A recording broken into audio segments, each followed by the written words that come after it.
You guys are familiar with White Castle and or Krystals. Today we're up in the game and we're making big ones.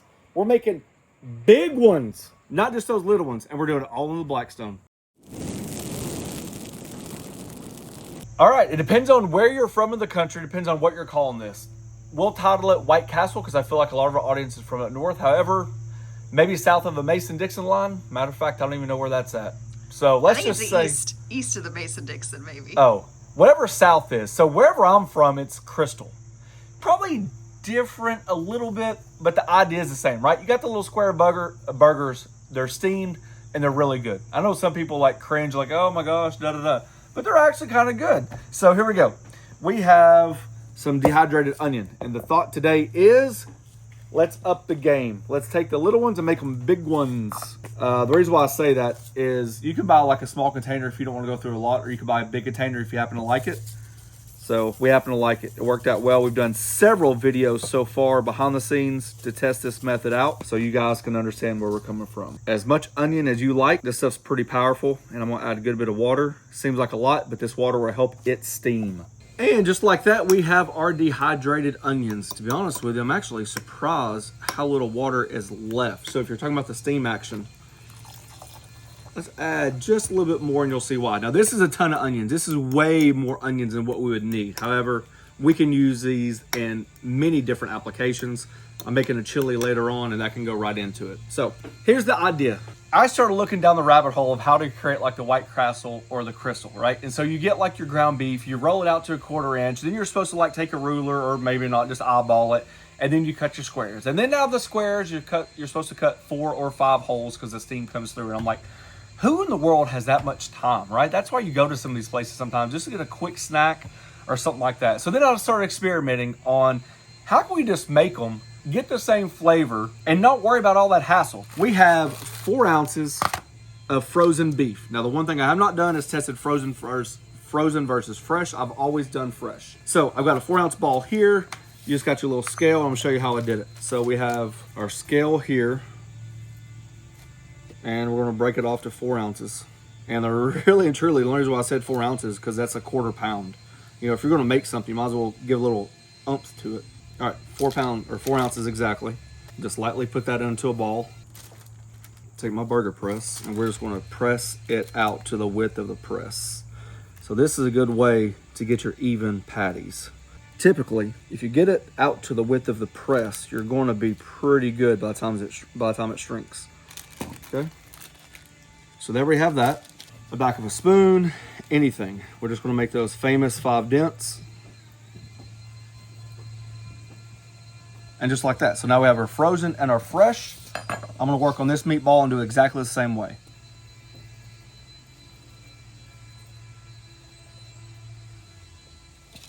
Alrighty. Frozen and fresh are gonna get the same thing on this line. Salt and pepper. I think that's what is probably more common. However, if those companies knew what they're missing when they can smash that, then I'm sure they'd be all aboard. So one's gonna get smashed and the other one's gonna get smashed. Through all of our testing, my wife says Makes the biggest difference on a burger. 100%. It's amazing when you taste it with or versus without. That is, when you do a side-by-side taste test of just salt and pepper versus burger with smash that. And we're not just saying that either. It really does make a huge difference. One thing's for sure, she won't lie for me, folks. All right, simple enough. Let's go to the Blackstone. Get that bad boy fired up. Big blue fired up. Hey! Tell my cheer, Dad. Ironically enough, let's bring it down to low. A lot of times, if you really think about it, high heat's not going to benefit us. You want the steam from the onions and stuff to be able to come through. So kind of like a low, maybe like 325 to 350. It's going to be extremely hard for some of the griddles out there. So you want to catch that griddle temp coming up, because some griddles, even on low, can get to like 500-600 degrees, something like that. So just be careful. Sounds crazy, I know, but you want the juice. So I'm just going to eyeball it. You know what? I've already started off wrong. Let's bring that juice about right there. Width of the patty. Spoonful, width of the patty. Spoonful, width of the patty. And a spoonful, width of the patty. That's salt and pepper, so that's going to go on the right. That's frozen. This is fresh. Fresh. And then frozen.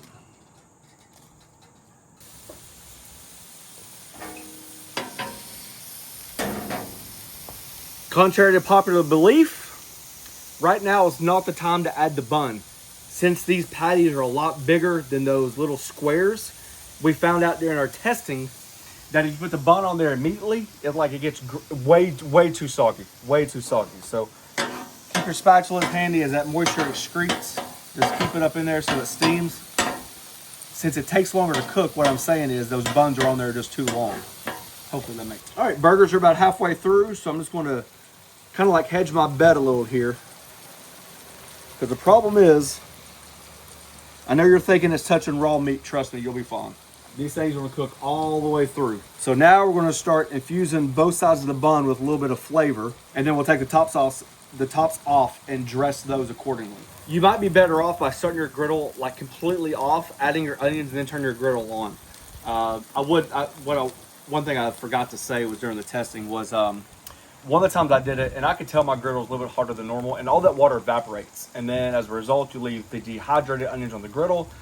And I mean, I don't think the flavor changed, but you didn't get that steam effect, you know, like the juices inside the holes and all that stuff. So that was one thing that I forgot to mention. See what I'm talking about, how gray and moist it is? We could have even put that on there a hair too early, but we'll be all right. So that will stop the steam coming up. I'll cook that. I'm just going to adjust the buns. They're basically 90% done. That one's actually done. And this is probably where the difference of the Mason-Dixon line, whatever that line is called, starts. I like mine loaded, I guess they should say, with pickles, mustard, and I guess it already comes with onions and cheese. You know, the good thing about making your own stuff is the fact that you can add as many pickles as you want. You know, you go to the thing and you're like, oh, can I have extra pickles? And they give you one extra pickle. What's one extra pickle? That ain't no extra. Now, the one thing I could not do was find little boxes for big burgers. In all fairness, as much as I try to teach you stuff, there is no doubt these onions wreak havoc on the griddle. This is not like a smash burger or anything else. So you got to be careful. I would highly recommend having a good seasoned griddle. Because this stuff... Ugh.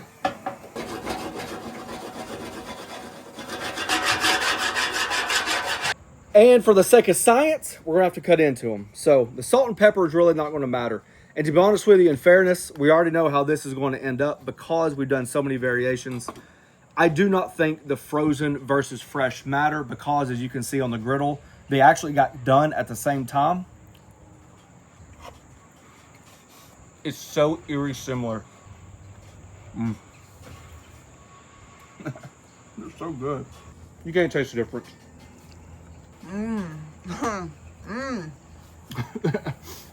It's amazing how similar they taste. Yep. And the reason why we did that is because when you look at something and you think you have to go through the whole process of rolling it out, cut it in sections, doing the holes, freezing it, breaking it up, steaming it, all that stuff, let's just buck the system a little bit and let's try different things. And this is one of them. You can get away with it. Use fresh, doesn't take all day. You can do bigger buns, bigger patties. You can go smaller if you wanted to, but you don't have to worry about doing the fresh. I'm gonna sit down and enjoy these before they get cold. We gotta try the salt and pepper real quick, but then we gotta hurry because our daughter starts her very first job and I gotta take her. They know Smash That rules. Find us on Facebook, find us on Instagram. There's a join button down below. It's a membership program. We thank each and every one of you for taking time for doing so. Last but not least, thanks for watching. Don't forget to press that subscribe button and share it with your friends. Peace. I know. First day on the job. I know. She can't be late. Make that money, honey. She can't be late. I need a sack full.